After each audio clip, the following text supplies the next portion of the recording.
First of all, thank you, Nick, for organizing this, and it is a pleasure to be here with my colleagues here on this panel.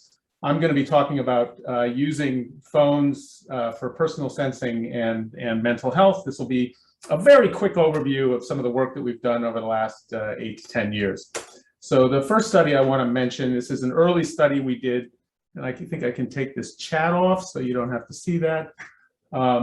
This early study that we did was we just enrolled 28 adults in Chicago for 2 weeks, and collected a broad variety of sense data from their phones and looked at how those features that we developed correlated with depression. And what we saw here was the GPS features that came out, and these are features that we came up with at the time and have been used now by many investigators. So number of clusters is kind of the number of places that people go. Location variance is the variability in locations. So the more variability there is in the types of places people go, the less likely they are to be depressed.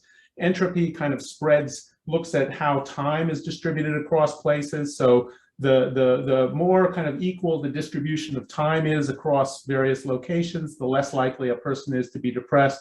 Conversely, when a person is, the more that a person stays at home, the more likely they are to be depressed. And then movement features, in particular circadian rhythm, was interesting. So this is kind of the rhythmicity with which people move through geographic space. So the more that people go the same kinds of places, the same days, or the same days of the week, the less likely they are to be depressed. And then there were a couple of other features that came out, like phone usage, duration, and frequency. But I'm going to focus for the next few slides on GPS. So we had this interesting finding, and so of course we wanted to cross-validate it. And Andrew was kind enough to share an earlier student study that he did, student life. So this was also with students at Dartmouth, followed for 10 weeks. And I won't go into detail here, but we saw, the GPS features show up again as related to depression.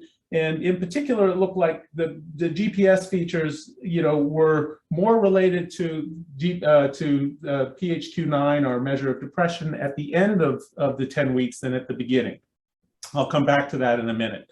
And there were a number of other studies that came out around this time that had very similar kinds of findings. So, we then thought, well, we'll do this in a slightly larger sample, and rather than across the country. So we enrolled 211 people, followed them for 6 weeks, got lots of different kinds of sensor data, assessments, EMAs, and so on, and a broader range of symptom severity here.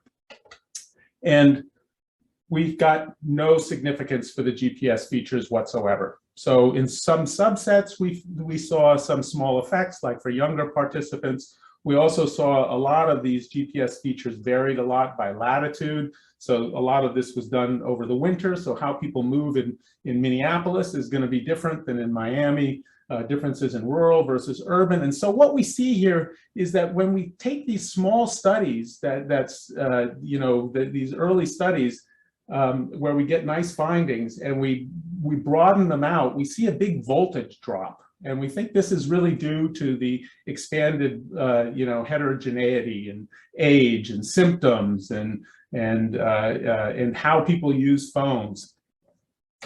So, but we're able to detect behaviors that are more closely linked to the sensors that we're looking at. So I'm going to present 2 of them. One is what we call semantic location. So each day, these participants, when they spent more than 10 minutes in a location, we asked them some questions about that location. And so we wanted to get not the specific location, but the type of location. Was it a store or and so when we use the sensor data, not just GPS, but light, sound, everything, we could detect with reasonable accuracy the kind of place that they were going, whether it was a shop or a store or a medical office. Or so you can see overall we could get an accuracy of about 0.72, and that varied, of course, depending on the location. People who went to medical offices more frequently, not surprisingly, were slightly more depressed.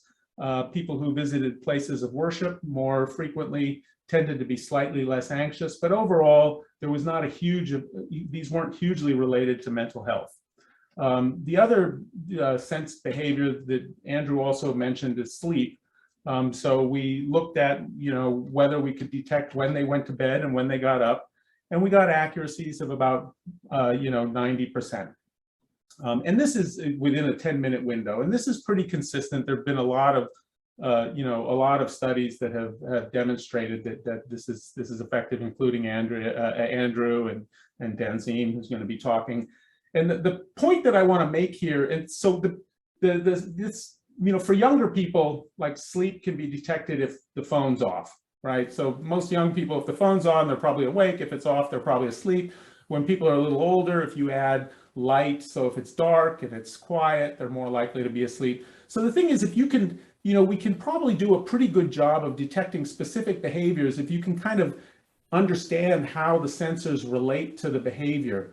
But we don't do as good a job of detecting, symptom severity or something like that. That said, I'm going to go back to talking about symptom severity and this issue of temporal relationships. So this is the first 282 participants in a larger study, the LifeSense study, which is now enrolled of 1,200 people with depression and without. But this is the first 282 people, broad range of symptoms, broad range of sensors. And what we were looking at here is if changes in the sensed behaviors over a 2-week period predict changes in symptom severity subsequently in the following 2 weeks, right? Or if changes in symptoms predict subsequent change in sensed behaviors, right? So starting to get it, it's kind of a question of causality here. And because of the issue of heterogeneity, we also clustered the patients into, and ended up being in four distinct clusters. So what we saw here for the full sample is that changes in sensed behaviors, it was really, again, just the GPS features that came out. And we looked at a lot of different features, but just the GPS features. So location features as a group, time, these things like entropy and circadian rhythm, and then transition. So, distance traveled, velocity, time traveled. So these were significantly related to subsequent changes in depression. Not huge, small correlations. Then looking at the clusters, one cluster was really those people with the highest severity. So these were people that were high in depression, generalized anxiety disorder, social anxiety, a broad range of symptoms.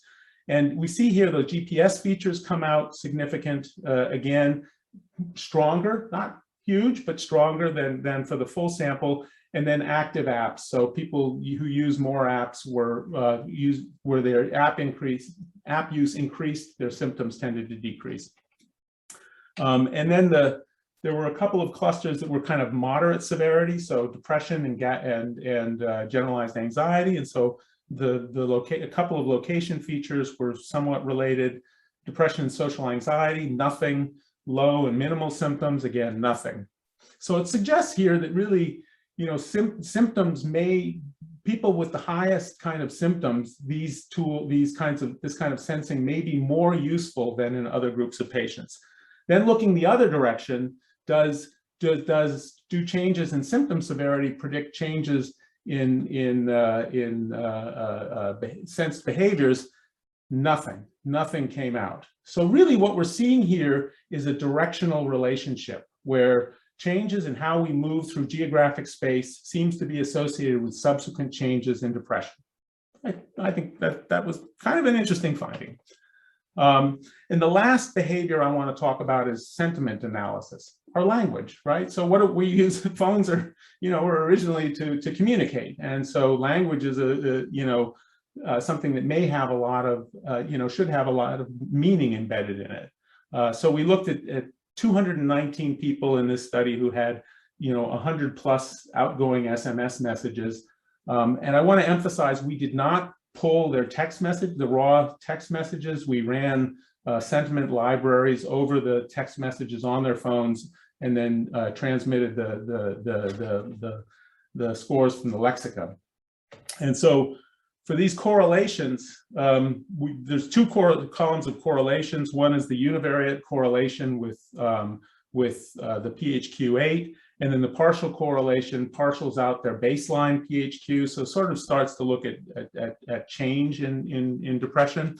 So not surprisingly, lexica that were with depression and stress were significantly related. Those with negative emotion were related. Sexual and lexica for sexual and swear words, and sexual, I should say, those are probably just swear words. Cognitive processes, so tentative, like use of words like maybe, causation, because, so that might be some defensiveness there, and then function words, so first person singular, that was, that's related to depression and that sort of self-focus. So the language we use, through text messaging seems to be, related to depression. So we then ran an ROC analysis with all of the sensor features that we use. And so if we just use the sensor features alone, we get an area under the curve of 0.66. The text only, so only the sentiment analyses, we get an area under the curve of 0.72. And if we put them together, we get an area under the curve of 0.76. So this, really suggests that there is not surprisingly a lot of information about mental health that's embedded in how we communicate via text messaging. So just to summarize here, we do see a voltage drop when we move from small homogeneous groups to larger heterogeneous groups in sensing. But we think that the accuracy for more specific behaviors is going to be better and more robust than trying to detect clinical syndromes or diagnoses. And then this issue of trying to detect temporal changes is something that really has not been looked at much in the literature, and I think we should pay more attention to because it begins to allow us to understand, like in this case, how we move through geographic space may be causally related to symptoms of depression. So that's it. Just a couple of shameless promotions. We have a T32 postdoctoral fellowship, which is currently recruiting for a fellow. So if you have fellows who are interested, we'd welcome applications. And then we have a monthly digital mental health webinar, which you can register for, where each month leaders from the digital mental health speak. You can find all that information on our website. So thank you.